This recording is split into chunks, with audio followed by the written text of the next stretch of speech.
2024லேருந்து எடுக்கப்பட்ட river of blood அப்படிங்கிற ஒரு ஹாலிவுட் மூவி எப்படி இருக்குது அப்படிங்கிறத இந்த ரிவ்யூவில் பார்க்க போகிறோம். ஸோ இந்த திரைப்படம் இப்போ தமிழ் டப்பிங்கோட வந்து விஆர் ஓடிடியில் வந்து பார்த்தீங்கன்னா வெளிவந்திருக்கு. அண்ட் இந்த படத்தை பொறுத்தளவுக்கு ஒரு சைக்காலஜிக்கல் நிறைஞ்ச ஒரு ஹாரர் த்ரில்லராக எடுத்துருக்குறாங்க.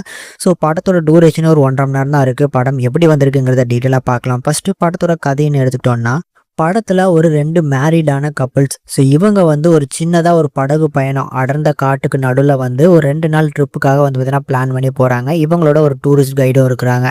ஸோ இந்த காட்டுக்குள்ளே இந்த குட்டி படகுல வந்து பார்த்தீங்கன்னா இவங்க பயணம் பண்ணும்போது அந்த ட்ரிப்பு வந்து ஒரு சாதாரண ஒரு ட்ரிப்பாக அமைய போது இல்லை அப்படின்னு சொல்லி இவங்களுக்கு அப்பவுமே தெரியாது. ஏன்னா அந்த காட்டுக்குள்ளே ரொம்பவும் ஆபத்தான ஒரு ட்ரைப்ஸ், அதாவது இந்த பழங்குடி மக்கள் சொல்லுவாங்கல்ல, ஸோ மனித மாமிசங்களே திங்கக்கூடிய ஒரு ட்ரைப்ஸ் இருக்கிறதா வந்து பார்த்தீங்கன்னா படத்தோட ஸ்டார்டிங்லேருந்தே காமிக்கிறாங்க.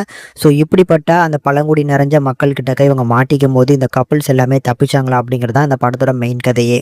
சீரியஸ்லி சொல்லணும் அப்படின்னா படம் வந்து கொஞ்சம் சுமாரான படம் தான். ஆனால் அந்த படத்தோட ஒரு சில விஷயங்கள், அதாவது இந்த ஜம்ப்ஸ்கேர் சீன் இருக்குது பார்த்தீங்களா, ஒரு சில இடங்கள்ல இந்த சவுண்ட் எஃபெக்ட்லாம் சூப்பராக பண்ணி கொடுத்துருக்காங்க. விஷுவலி அந்த காட்டுக்குள்ளே வந்து பார்த்தீங்கன்னா இவங்களோட சினிமாட்டோகிராஃபிக், ஃபோட்டோகிராஃபிக் இதெல்லாமே சூப்பராக பண்ணி கொடுத்துருந்தாங்க.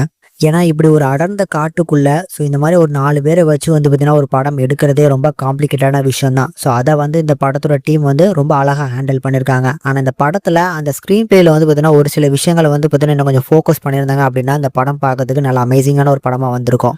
ஆனால் இப்போவுமே அந்த படத்தில் அந்த ட்ரைப்ஸ், அதாவது அந்த பழங்குடி மக்கள் சொல்லி காமிச்சிருக்காங்க பார்த்தீங்களா, அவங்களுக்கு லுக் வைஸ் ரொம்ப பயங்கரமான ஒரு கெட்டப்லாம் போட்டு கொடுத்துருப்பாங்க.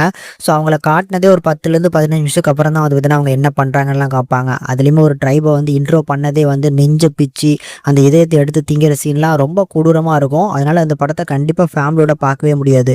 பர்டிகுலராக முகம் சுளிக்கிற மாதிரியான காட்சிகள்லாம் படத்தோட செகண்ட் ஹாஃப்ல எக்கச்சக்கமாக இருக்குது. ஸோ அதனால் கண்டிப்பாக அதை மைண்டில் வச்சுட்டு பார்த்துக்கோங்க. இதை தாண்டி பெர்ஃபார்மன்ஸில் எடுத்துக்கிட்டோம் அப்படின்னா படத்தில் மொத்தமாக அந்த 4 கப்புள்ஸ், அதாவது 2 கப்புள்ஸ்னு எடுத்துக்கிட்டோம்னா அந்த 2 கப்புள்ஸுமே சூப்பரான ஒரு பர்ஃபார்மன்ஸ் பண்ணி கொடுத்துருக்காங்க.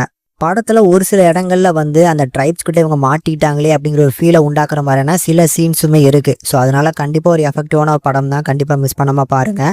டெக்னிக்கலி செம்ம சவுண்டான படம். நான் ஏற்கனவே சொன்ன மாதிரி அந்த லொக்கேஷன், ஸோ அந்த காட்டுக்குள்ளே இருக்கக்கூடிய அந்த லொக்கேஷனை அருமையாக வந்து பார்த்தீங்கன்னா சினிமாட்டோகிராஃபி காமிச்சிருக்காங்க. ஸோ ஒன் டைம் கண்டிப்பாக ட்ரை பண்ணலாம். ஸோ ட்ரை பண்ணுறவங்க கண்டிப்பாக ஹெட்செட்டோட கேட்டிங்க அப்படின்னா சில ஜம்ப்ஸ்கேர் சீனை நீங்கள் கண்டிப்பாக ஃபீல் பண்ண முடியும். ஒரு பெட்டர் எக்ஸ்பீரியன்ஸாக இருக்கும். அதனால் கண்டிப்பாக ஹெட்செட்டோட கேட்டு பாருங்கள்.